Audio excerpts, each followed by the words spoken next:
En los últimos años se ha incrementado el debate sobre cuál es la dieta más adecuada para nosotros llevar a cabo.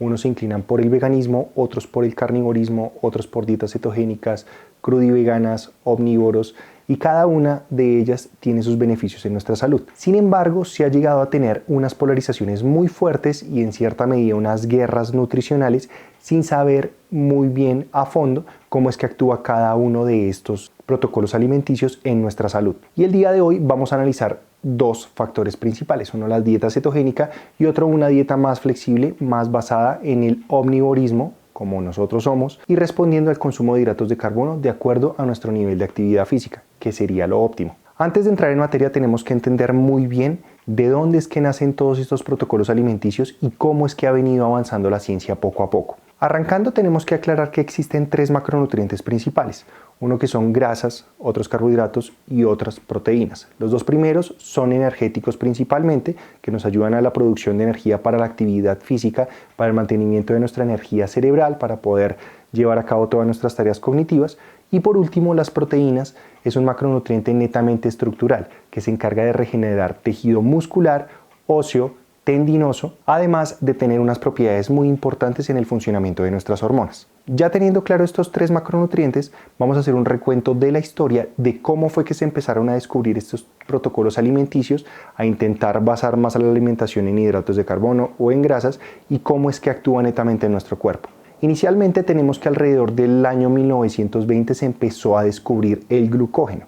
El glucógeno es los almacenes de glucosa, es decir, los carbohidratos que se almacenan en hígado y en masa muscular para la producción de energía, ya que antiguamente se creía que para la producción de energía nosotros deberíamos consumir proteínas. Y a día de hoy ya sabemos que las proteínas no son energéticos, sino que contienen unos aminoácidos muy importantes para la reparación y la construcción muscular. Con el descubrimiento en 1920 del glucógeno, donde cada vez que nosotros consumíamos hidratos de carbono, por ejemplo, teníamos unos compartimentos donde podíamos almacenar pequeñas cantidades de glucosa para poder utilizarlas netamente después en actividades un poco más intensas, principalmente en los deportes. Con este descubrimiento se empezaron a generar las guías alimenticias que conocemos a día de hoy, donde en la base tenemos los hidratos de carbono, estos alimentos que son energéticos como la pasta, el pan, los cereales, los tubérculos, etc. Y se creía que era la única manera de poder tener energía para nuestro trabajo día a día.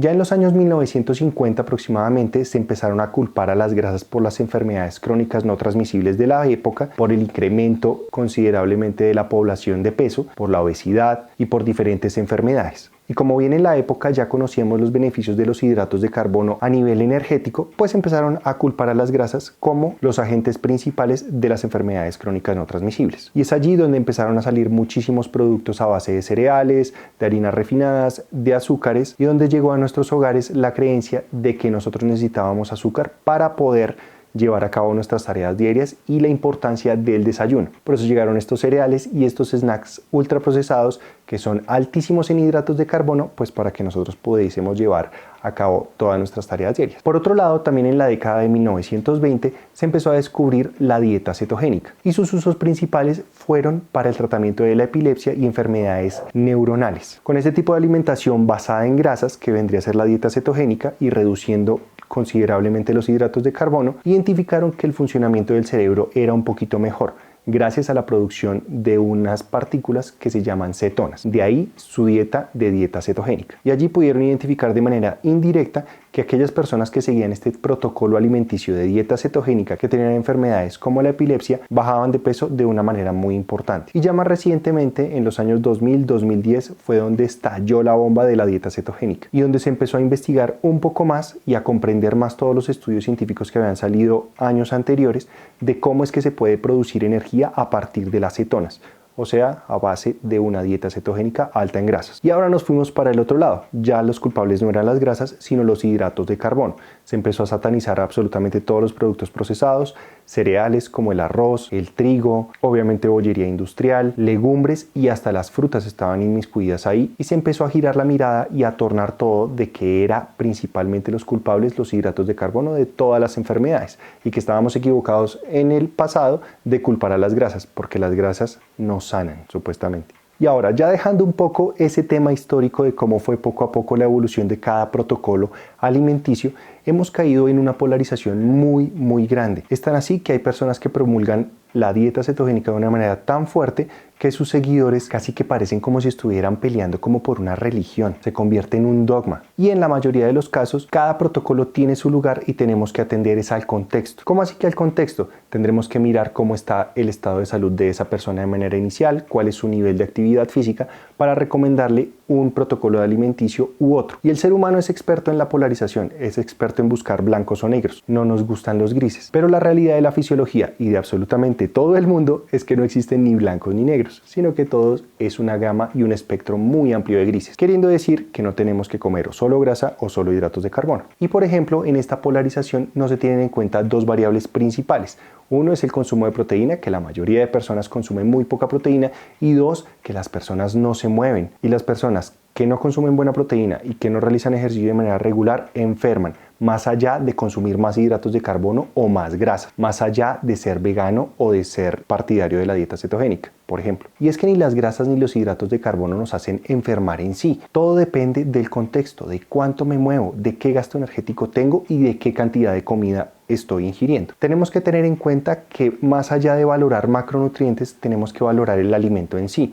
Te voy a poner unos ejemplos. La Coca-Cola o la soda tradicional versus una naranja, los dos son hidratos de carbono, pero no van a ser iguales. ¿Por qué? Porque uno es alto en azúcares libres y no tiene fibra, y el otro tiene fibra y vitaminas. Y si bien pueden tener cantidades de fructosa, no van a ser asimiladas de la misma manera por todo nuestro organismo. Y no se nos olvide que la cantidad de fibra de los alimentos es muy importante para el tránsito intestinal, para la calidad de nuestra piel, para el funcionamiento hormonal y para nuestra sensación de saciedad. Tampoco es lo mismo comparar bollería industrial con el cereal de toda la vida, como por ejemplo el arroz. No es lo mismo comparar las papas fritas de paquete que las papas cocidas servidas en casa, que si bien todos estos alimentos que te acabo de mencionar son hidratos de carbono, no tienen el mismo funcionamiento cada vez que nosotros los ingerimos, aparte de tener un aporte calórico muy distinto. Y lo mismo pasa con las grasas. El aguacate y las frituras, los dos son grasas, pero no actúan de la misma manera. La margarina no es lo mismo que la mantequilla y el aceite de oliva no es lo mismo que el aceite de canola, que si bien todos son grasas,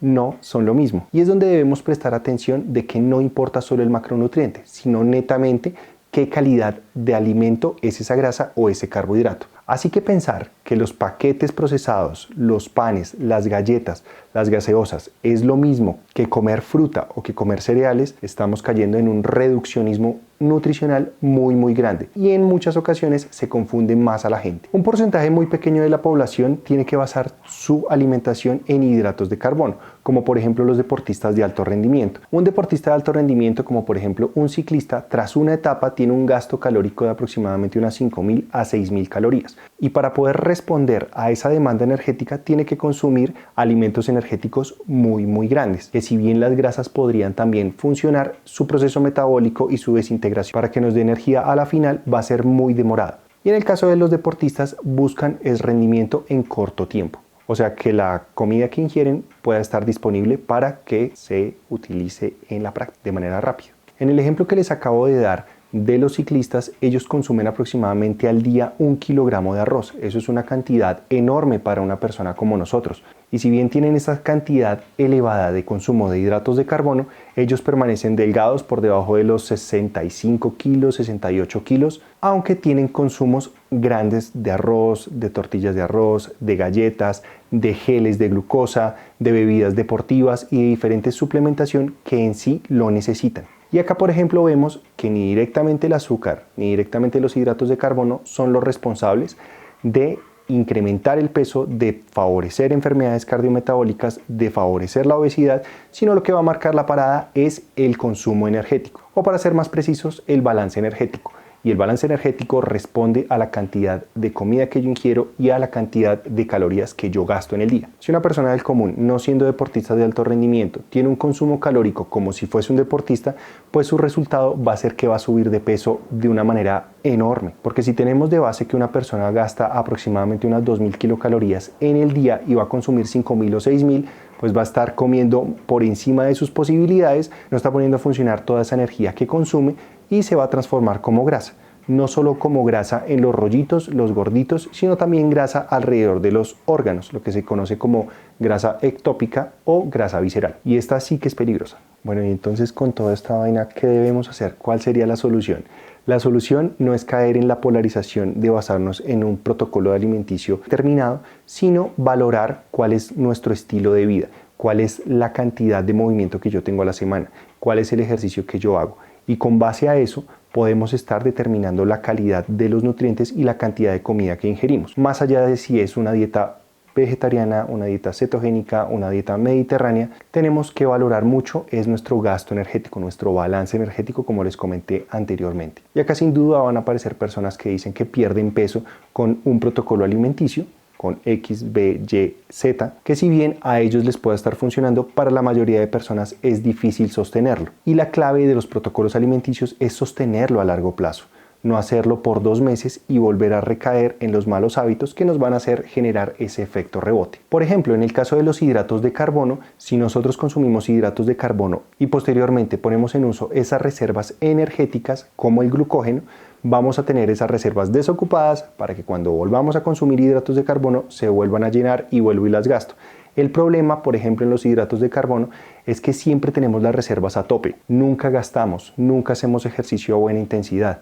Entonces estas reservas nunca se gastan y tras la siguiente ingesta, ya sea el desayuno, el almuerzo o la cena, va a ser alta en carbohidratos, va a llegar más energía y acá las reservas están a tope, no hay donde más almacenar energía. Entonces es donde se empieza a transformar los hidratos de carbono como grasas, pero no netamente porque los hidratos de carbono se transformen directamente como grasa. Eso depende de nuestro balance energético. Si nosotros ponemos a funcionar nuestros músculos, estas reservas van a estar siempre mermadas, entonces las lleno, las desocupo y no va a haber espacio para la acumulación de grasa que se denomina la lipogénesis de nuevo. Y acá el debate principal debería ser las personas sedentarias. Las personas sedentarias, esas sí tenemos que intentar cambiarlas a que sean un poco más activas, más allá de que sigan un protocolo alimenticio u otro. Porque como sabemos, la masa muscular es un reservorio de energía muy importante. A mayor cantidad de masa muscular vamos a tener mejor captación de la glucosa, es decir que no tendríamos que renunciar a los hidratos de carbono. Obviamente me estoy refiriendo a los hidratos de carbono de buena calidad. Los que sí deberíamos reducir o eliminar son los productos ultraprocesados, estos que son altos en azúcares y en harinas refinadas. Pero lo que son frutas, tubérculos y cereales, en su mayoría integrales, no deberíamos sacarlos. Es más, nos ayudan a construir masa muscular si entrenamos a buena intensidad. Ok, sí, yo sé, también se puede construir masa muscular con una dieta cetogénica, pero va a ser más difícil. Pero se puede, sí se puede, pero es más complicado. Y si nosotros hacemos uso de estos hidratos de carbono para favorecer el crecimiento muscular, pero ¿cómo así? ¿El crecimiento muscular luego no se da por las proteínas? Claro, pero si consumes más hidratos de carbono vas a poder tener más energía disponible para entrenar un poquito más fuerte. Y al entrenar un poquito más fuerte favorecemos mayor daño muscular que posteriormente lo va a reparar las proteínas. Como conclusión, quiero que te lleves que no es necesario realizar dietas restrictivas. Es importante ajustar la alimentación de acuerdo a nuestra cantidad de actividad física, sin renunciar a lo que nos gusta.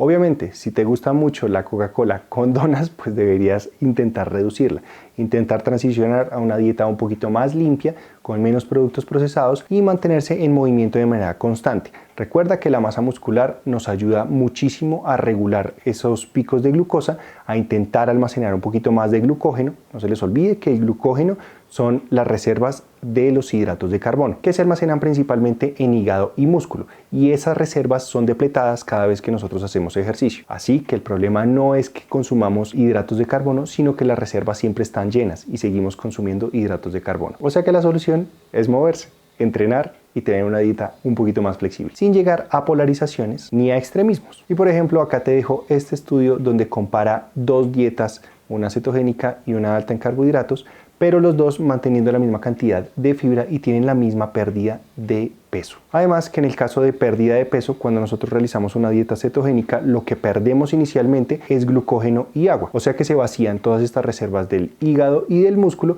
y se pierde más agua. Entonces es muy fácil que puedas estar perdiendo unos 3 kilos al cabo de una semana, que se van a recuperar cuando consumas nuevamente carbohidratos, o sea que no perdiste grasa. Pero si tu objetivo principal es perder grasa, enfócate en el consumo de proteína, el consumo de fibra y entrena fuerza, más allá de basarte en consumo de alimentos cetogénicos, mediterráneos o veganos. Bueno, de esta manera finalizamos nuestro video. Espero les haya gustado y les haya quedado un poco claro todo este tema de la polarización de las diferentes dietas y de por qué tenemos que centrarnos más en entrenar que en basar nuestra alimentación en X, Y, A, B, C, D. Si les gustó este tipo de información, por favor, manito arriba, suscríbanse, no olviden dejar un comentario acá abajo, alguna duda que tengan yo les responderé con muchísimo gusto. No olviden visitar www.edworkout.co. Tenemos 2 programas de entrenamiento, uno básico en casa y otro embarazo en movimiento para mujeres en condición de embarazo. Además, no olviden seguirme en Instagram, donde constantemente estoy subiendo contenido de valor acerca de alimentación y el ejercicio y cómo funciona para el mantenimiento de nuestra salud. Nos vemos en la próxima. Chao.